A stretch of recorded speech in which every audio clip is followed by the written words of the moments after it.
ঢাকা বিশ্ববিদ্যালয় কেন্দ্রীয় ছাত্র সংসদ ডাকসু নির্বাচনের মনোনয়ন ফর্ম সংগ্রহের দ্বিতীয় দিনে আরও ১৩ জন ফর্ম নিয়েছেন। এ নিয়ে 2 দিনে ফর্ম নিলেন মোট 20 জন। এর মধ্যে ভিপি পদে 7টি ফর্ম বিক্রি হয়েছে। বুধবার বিকেলে চিফ রিটার্নিং কর্মকর্তার অফিসের সামনে ব্রিফিংয়ে এসব তথ্য জানান প্রধান নির্বাচন কমিশনার অধ্যাপক মোহাম্মদ জসিমউদ্দিন।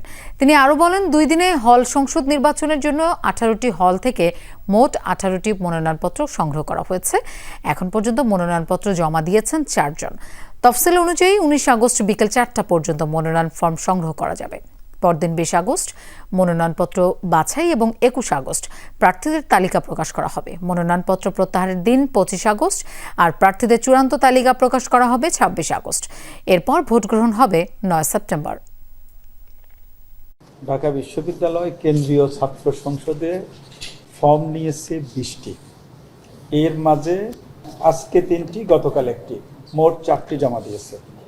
এর মাঝে ভিপি পদ হচ্ছে মোট 5 জন। হল সংসদের ক্ষেত্রে মোট 18 জন ছাত্রছাত্রী তারা ফর্ম নিয়েছে।